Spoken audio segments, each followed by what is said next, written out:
¿Cuál dirías que es el papel de Rubin con relación a la dualidad de los dos protagonistas? Es curioso que rechaza a Artemi porque se marchó, entre otras cosas, pero se alía con un completo forastero. Claro, es una buena pregunta esa, es una buena pregunta y me parece bastante interesante, de hecho, la cuestión. ¿Qué es lo que pasa con Rubin Stack? ¿Dónde se sitúa Rubin en este diálogo entre los dos protagonistas? Bueno, no es el personaje protagonista. Entonces, a esto suena muy a... Rubin no tiene un papel prioritario porque el pobre Rubin no quiere los guionistas que tenga un papel prioritario, pero la cuestión en realidad es un poquito más interesante que eso, porque cuando digo que no es el protagonista, me refiero a que no está destinado a ser el personaje protagonista, en el sentido de que hay que tener en cuenta que el juego tiene conceptos como destino y tal, dioses, providencia y cosas por el estilo. Ahora bien, ¿por qué no está destinado? A ver, es que todo esto da para mucha discusión, ¿no? Da para una conversación muy prolongada. Y lo que yo quiero decir es que hay que entender que cuando hablamos de las cuestiones como el destino y la providencia, no nos estamos refiriendo a que las personas... Esto es una cosa que yo, algunos de los que me hayáis oído hablar de Berserk, ya sabéis, el manga de Kentaro Miura, porque algunos de los que estáis en el canal me conocéis desde hace mucho tiempo, ¿no? Me habréis escuchado hablar ya también sobre este planteamiento del destino al que me intento aproximar. Y en Berserk tenemos esta conciencia, la idea de que hay un personaje de Berserk, me parece que es Ulrich o Conrad, uno de los dos. Ya sabéis que estos dos miembros de la mano de Dios, Ulrich y Conrad, uno de los dos, tiene un diálogo donde comenta que Griffith, el personaje antagonista, coprotagonista de la obra, ha sido elegido por el destino para ocupar el lugar de un ángel o algo así, ¿no? Y cuando lo dice, el propio personaje dice, ¿ha sido elegido por el destino porque tenía las cualidades para ser elegido por el destino? ¿O el hecho de haber sido elegido por el destino le ha dado las cualidades que necesitaba tener? Es decir, ¿qué viene primero, el huevo o la gallina? Pues la pregunta en sí es bastante inteligente porque lo que viene a decir con ello es que ninguna de las dos respuestas es cierta. Normalmente solemos pensar esto en el sentido de una totalidad de dualismos o de confrontación, pero no es así. Es decir, el destino elige a aquellos que son aptos para ser, para ocupar el lugar que el destino, pero al mismo tiempo estaba destinado ya a que ocuparían ese lugar. ¿Eso qué quiere decir? Que es la voluntad de los dioses, pero también es una cuestión que ellos llevan dentro. No es que sean inocentes de estas cuestiones. ¿Por qué lo planteo? Lo planteo porque Rubin tiene muchos problemas como personaje. No como personaje, está bien diseñado, sino como persona. Rubin tiene muchos conflictos y uno de ellos es que es un hombre ambicioso. Y esa es la razón por la que Rubin se lleva bien con Daniel. Porque Rubin observa en Daniel Dankovsky la oportunidad de escalar esas posiciones que él quiere escalar para ocupar el lugar de Isidore Buraj. Y en parte necesita de la intervención de Daniel porque el propio Isidore Buraj ha desplazado a Rubin al lado. Y es verdad que Rubin sirvió a Isidore Buraj como su ayudante. Y esto lo sabemos, ¿no? Sabemos que Rubin trabajaba para Isidore Buraj y trabajó para él ocupando el lugar de Artemi durante muchísimos años. Pero en ningún momento se nos dice, de hecho se insinúa lo contrario, de que Rubin estuviera destinado o que el propio Isidore le hubiera elegido para ocupar su lugar. Eso no es así. Isidore nunca se planteó la posibilidad de que Rubin ocupara el lugar de Isidore Buraj cuando éste muriera. ¿Por qué? Porque primero hay que considerar el pensamiento tribal. Hay que considerar que solo un Menju o un heredero de un Menju, alguien que comparta la sangre de un Menju, está destinado a ocupar su sitio. Y claro, alguien me podría decir, a ver, pero eso significa que es una cuestión de línea de sangre. Para la tribu, la línea de sangre no tiene por qué ser necesariamente directa, porque todos los miembros de la tribu comparten la misma línea de sangre. La cuestión es que estén elegidos por los dioses, por la diosa, por las líneas, para ocupar esas posiciones. Entonces, Rubin, ¿por qué no estaba listo para ocupar esas posiciones? Simplemente porque no tenía los talentos para ocuparlas. No sé si lo sabéis, pero resulta que Artemi Buraj tenía un hermano mayor. Y este hermano mayor murió muchos años antes de los sucesos de Pathologic 2. Se nos da muy poca información sobre este personaje, pero nunca se nos dice que fuera planteado para ocupar el lugar de un heredero, ¿no? Y sin embargo, la relación de Artemi con su destino para ocupar el lugar de su padre es permanente, desde su infancia hasta el momento en el que se convierte en un adulto, ¿no? ¿Qué le pasa a Rubin? Primero, que no es un miembro de la Estepa. Aunque se relaciona con ella y tiene muy buenos contactos con los miembros de la Estepa, no es un miembro de la Estepa, nunca podría ocupar el lugar de Isidore Buraj. En ese sentido, Rubin forma parte de todos aquellos individuos que están dentro de la estructura de la sociedad de la ciudad, es decir, todos aquellos individuos que son modernos. Si os acordáis, como expliqué en el tercer episodio de Pathologic, la definición de la identidad de la modernidad consiste en la destrucción de las raíces del clan, de las raíces de la cultura, de las raíces de la religión. La destrucción sistemática de esas raíces y de esa, por llamarlas en general raíces, vamos a llamarlas así, es el suelo donde se funda la identidad. Andrei Stamatin lo dice en un diálogo. Para construir el poliedro hacen falta huesos que sirvan como los cimientos en los que levantar la edificación. Ni siquiera mi hermano, dice Andrei sobre Peter, ni siquiera mi hermano sabe que el verdadero material con el que se construye el arte, en este caso se refiere al poliedro, son huesos humanos, ¿no? Entonces, la identidad de la naturaleza moderna, de la humanidad, en tanto que la humanidad surge con la modernidad, es la destrucción sistemática de todo aquello que fuese pretérito a ella, especialmente lo llamado primitivo religioso. ¿Eso qué quiere decir? Que el hecho de que alguien pertenezca al grupo de la ciudad no es una cuestión sanguínea, no es meramente una cuestión de sangre, sino que es una cuestión relativa a esa fundación de la cultura. La identidad de Rubin es una identidad moderna. Y por tanto, al acercarse a la tribu, la aproximación de Rubin con la tribu es muy parecida a la aproximación de Vlad el Joven con la tribu. ¿Eso qué quiere decir? Quiere decir que es el acercamiento que se produce desde la modernidad a un elemento que le resulta externo y por tanto le es totalmente incomprensible. Y de hecho, a lo largo de los episodios, el Arlequín hace muchas bromas sobre los escudos del Betis, los cráneos de los toros y sobre los diferentes elementos que son parte de lo que llamamos el gusto moderno porque me gusta el cine, me gusta la Coca-Cola y cosas por el estilo, me gusta el fútbol. Hace muchos chistes sobre ello, sobre que estos escudos y estos gustos representan nuestra identidad. Pero al mismo tiempo el chiste es interesante porque a lo que se está refiriendo es a la propia tribu. Se está refiriendo a la propia tribu, ¿no? Entonces, ¿cuál es lo interesante aquí de la cuestión? Que desde el punto de vista de la modernidad y desde dentro de la modernidad, la tribu nunca puede aparecer como lo que realmente es. Solo aparece como una sombra de una identidad impostada. Entonces, ¿qué ocurre? Que el propio juego de Pathologic lo dice muchas veces. La situación de los Kin es idéntica a la situación de las tribus de los nativos americanos. ¿Y qué ha pasado con las tribus de los nativos americanos a día de hoy, en el presente?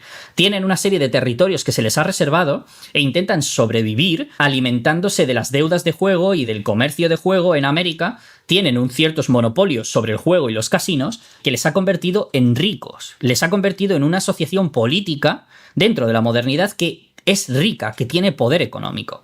Pero ya no conservan sus tradiciones. Es decir, hay que entender, y esto es lo que quiero señalar, que no es lo mismo un miembro de la tribu que viva el espíritu de la tribu y un miembro de la tribu que habita en la ciudad. Porque un miembro de la tribu que habita en la ciudad, como dice el propio texto del propio videojuego, ya no entiende, ya no sabe lo que son sus rituales, ya no sabe lo que son los toros, ya no tiene fe, ya no cree en ese mundo, pero lleva ese mundo como si fuera un caparazón que le protege frente a la amenaza del peligro de la modernidad. Entonces, no es lo mismo una cosa que la otra. Y la modernidad tiene dos formas de relacionarse con ese pasado que ha destruido. Una es conservarlo a la manera de una protección, de un símbolo de protección que nos proteja del vacío de la identidad que en realidad ha sido destruida. Y ese escudo de protección son los escudos del Betis, que son una imagen que parece ser tu identidad, tu origen, pero ya nunca más lleva ese espíritu. Es como un cadáver, como un caparazón hueco, como una imagen sin sangre, ¿no? Frente a ello, tenemos a otra forma de utilizar este tipo de recursos, que es cuando los instrumentalizas y los comprendes. Claro, este es el punto de Vlad el Joven. Ya no es cuando te proteges usando ese tipo de símbolos, sino cuando has entrado en esos símbolos y has alcanzado un conocimiento de los mismos discursivo. Es cuando has hecho ciencia, cuando has hecho mitología, antropología. Y entonces, ¿qué ocurre? Que comprendes más o menos cómo es esa sociedad. Pero el hecho de comprenderlo, y esto también lo dice el manual del videojuego, supone destruir aquello que estás comprendiendo, ¿no? Entonces, cuando tú eres capaz de hablar de la tribu, en cierto sentido, como estoy haciendo yo, cuando tú eres capaz de justificar la tribu, de defender la tribu, de crear leyes sobre la tribu para que se proteja a la tribu de la amenaza de la modernidad, cuando tú incluyes a la tribu dentro de la modernidad, ya sea como la forma de una carcasa que te protege de la ausencia de tu identidad, ya sea como el resto de un organismo anterior al que tienes que proteger, ya sea como la fuente de un conocimiento que te permite comprenderte mejor a ti mismo y al resto del mundo que te rodea, esos tres elementos no son la tribu, no son lo que realmente era la tribu. Y claro, aquí surge la pregunta, ¿qué es la tribu? Y eso es una pregunta difícil, pues que ya hablamos en los podcasts. Pero lo que quiero explicar es que Rubin pertenece a ese grupo. Rubin se relaciona con la tribu porque quiere encontrar en la tribu una fuente de alimentar su propia posición en la modernidad, porque Rubin no es nadie, no pertenece a la familia de los Ojinski, no forma parte de ningún clan político poderoso dentro de la modernidad, y intenta escapar de ello encontrando su sentido, su lugar en el mundo, porque no lo tiene. Rubin es uno más de todos aquellos que forman parte de la ciudad que no tiene un sentido para su vida y que desesperadamente se esfuerza por encontrarlo y cree que puede encontrarlo intentando aportar apoyo a la tribu porque cree que la tribu necesita ese apoyo, porque cree que si es de los pocos de la ciudad que se sacrifica por la tribu le recompensará con una identidad.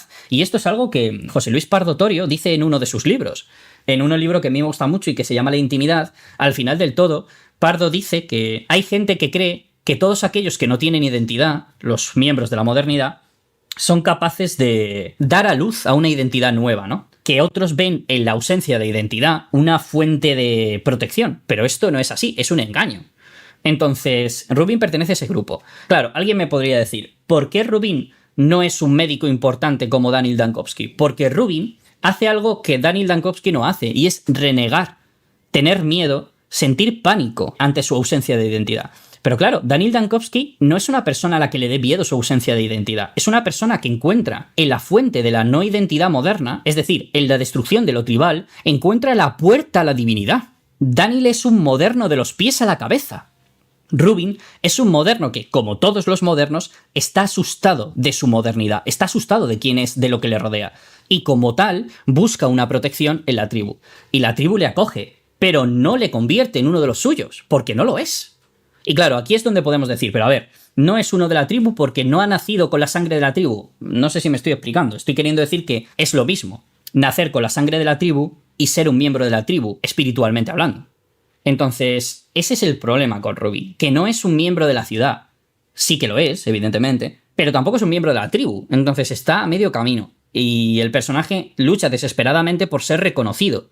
Quiere que Isidore le reconozca una identidad, un lugar. Pero cuando Isidore no lo hace, y nunca lo hace, y finalmente se muere sin darle una palmada en la espalda, Rubin se desespera y culpa a Artemi de todo esto, y entonces llega a Daniel, y Daniel le empieza a tratar como si fuera un ayudante o un compañero suyo, y Rubin piensa que si ayuda a Daniel es la puerta para conseguir ese reconocimiento que él desesperadamente está buscando, pero Daniel está instrumentalizando a Rubin, no tiene ninguna intención de darle ningún tipo de conocimiento. Entonces esa es la tragedia del personaje de Rubin, que forma parte de toda esa larga estirpe de personas que ya no saben quiénes son y que desesperadamente quieren saberlo y no se dan cuenta de que esa necesidad de querer saber quiénes son es lo que les hace no saberlo. Es no saber quiénes son lo que les convierte en modernos y lo que les impide ser algo. Creer que no son nadie es lo que hace que sean modernos. Claro, evidentemente creen que no son nadie porque de hecho no lo son. Pero bueno, todas estas sutilezas y matices son muy complicados y bueno. Pero vamos, la cuestión iría en esta línea, ¿no? Esto es lo que yo opino sobre el personaje de Stack Rubin.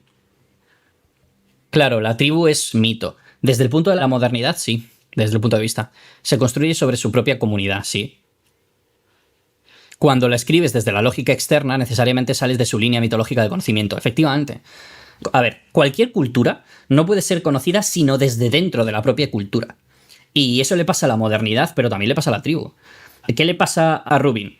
Que está fuera del espacio de la tribu y no puede entrar. Artemi está fuera, pero también está dentro. Artemi todavía puede elegir. Y es por eso por lo que él puede ser el heredero de Isidore Borag. Pero Rubin no puede elegir, porque desde el mismo momento en el que está hablando y actuando, él ya ha tomado esa decisión. Desde el mismo momento en el que él está comportándose y viviendo, está actuando como si no fuera nadie. Y una cosa es tener dudas, y una cosa es estar situado en el filo de la navaja, y otra cosa es estar como está Rubin. Entonces, claro, podríamos volver a esta cuestión de, pero a ver, ¿cuál es el verdadero problema con Rubin? A ver, hay muchos miembros de la tribu que forman parte de la ciudad. Hay muchos miembros de la tribu que trabajan en la fábrica del Gran Blood, que están en la ciudad y aunque visten trajes y pieles de la tribu, forman parte de la ciudad. Algunos de ellos trabajan para Batgriff. Algunos de los miembros de la tribu, como las novias de la hierba, trabajan en el pub de Andrei Stamatin. Andrei Stamatin tiene a bailarinas de la hierba, es decir, a novias de la hierba, bailando como si fueran gogós en su bar. Esas mujeres que se han empleado de esa forma en esos locales y que se han convertido en bailarinas, por mucho que vayan vestidas como miembros de la tribu, por mucho que tengan en sus venas corriendo la sangre de la tribu, ya no son miembros de la tribu. Y no por haber aceptado un contrato, sino por el hecho de haberse entendido y haberse visto a sí mismas como miembros de la ciudad. Y esto le pasa también a los indios nativos americanos. Da igual que me llevas plumas en la cabeza y da igual que en tu sangre corran los genes de los antiguos indios nativos americanos. Si tú entiendes el mundo desde el punto de vista de la economía, el dinero y la modernidad, tú ya no eres un miembro de la tribu. Entonces esa es la cuestión. ¿Qué convierte a alguien en un miembro de la tribu o no? Desde luego no es la sangre, es otra cosa. Entonces, en ese sentido, Rubin no pertenece a la tribu y no está dispuesto, no abraza los valores de la modernidad. Así que no puede ser ni Daniel ni Artemi. Está a medio camino. Está condenado a estar en el medio de los dos, que es donde está. Entonces, esa es la tragedia de este personaje. Pero bueno, claro, evidentemente, pues no saco a Rubin en los podcasts, no hablo de Rubin en los podcasts, porque sería un personaje que tendría más que ver con la modernidad que con la tribu, pero incluso aunque fuese así, sería un personaje demasiado secundario, entre comillas, para hablar de él en un episodio del podcast, ¿no? Podríamos hacer algunos shorts o algunos vídeos cortos hablando de este asunto, pero para situarle los podcasts sería complicado. Pero como no hemos hecho los podcasts de la ruta del Bachelor, pues no sabemos si sería complicado o si sería posible, así que... Tratar de sustentar ese conocimiento con algo externo al conocimiento mismo y por eso le quita su base necesariamente tradicional. Efectivamente, efectivamente. Claro, aquí solemos malinterpretar muchas cosas. Los miembros de la tribu saben quiénes son, pero si tú le preguntas quién eres, no te van a saber responder esa pregunta. Entonces, lo que los miembros de la tribu saben, como explico en los podcasts, es un conocimiento que se podría llamar más bien, como dice el profesor Pardo, una especie de intuición, no es un conocimiento en sí. Pero sin embargo es un conocimiento. Entonces, esa seguridad en sí, en lo que son y en lo que es el mundo, es lo que les convierte en miembros de la tribu, no la sangre. De ahí que en la tribu haya tantos miembros de la tribu que evidentemente son miembros de la tribu y comparten sus rasgos, pero son evidentemente externos a ella. Por ejemplo, Pústula es un miembro de la tribu, pero no nació en la tribu, vino de fuera de la tribu. Se sabe que es un miembro de la tribu porque está asociado a la cultura de la tribu, pero sin embargo no ha nacido con vínculos de sangre entre los miembros de la tribu. Y lo mismo pasa con algunos de los otros personajes que nos podemos encontrar. Efectivamente, las culturas son esencialmente míticas, incluida, y esto es una cosa que yo entiendo que se percibe difícilmente en los podcasts, pero que está dicha, incluida la modernidad. La cultura de la modernidad también es una cultura mítica. Todas las culturas son esencialmente míticas. Lo que pasa es que la identidad de la cultura mítica de la modernidad consiste en la destrucción de todas formas de cultura próximas a ella. Es decir, la identidad de la modernidad consiste en la destrucción de la identidad. Entonces, esa es la identidad moderna. La ausencia de la identidad, la abstracción matemática, ¿no? Y por tanto, la identidad de la modernidad es carecer de identidad. Es así, suena paradójico, pero es que es así. Y por tanto, aquellos que sienten que no son nada ni son nadie son modernos, evidentemente.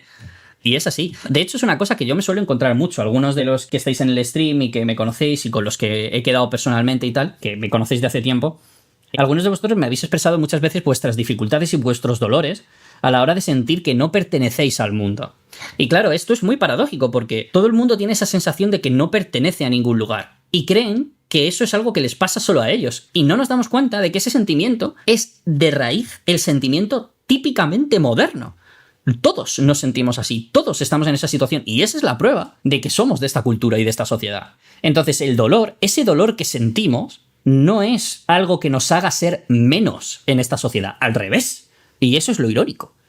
Ahí es cuando nos damos cuenta de que la modernidad también es una tribu, porque igual que el asesinato del ritual del toro y todo esto causa dolor en quien es asesinado, igual que el Menju cuando abre para conocer las líneas a una persona, le abre el estómago con un cuchillo, le está haciendo un daño, el dolor que nosotros experimentamos, el dolor psíquico de no ser nada ni ser nadie, también es un daño, también es un asesinato, también es una forma de sufrimiento, ¿no? La modernidad lo aleja de la tradición, pero lo aliena de la comunidad moderna en sí. Efectivamente, porque en la modernidad, la comunidad está alienada desde su propia existencia. Y esto también lo decía Karl Marx en su libro en El Capital, ¿no? Ah, y por cierto, para saber cuándo hacemos directos o ver más vídeos, puedes unirte a nuestro Discord en la descripción. Si te ha gustado, déjanos un like y suscríbete. por si todavía no lo has hecho. Muchas gracias por ver el vídeo.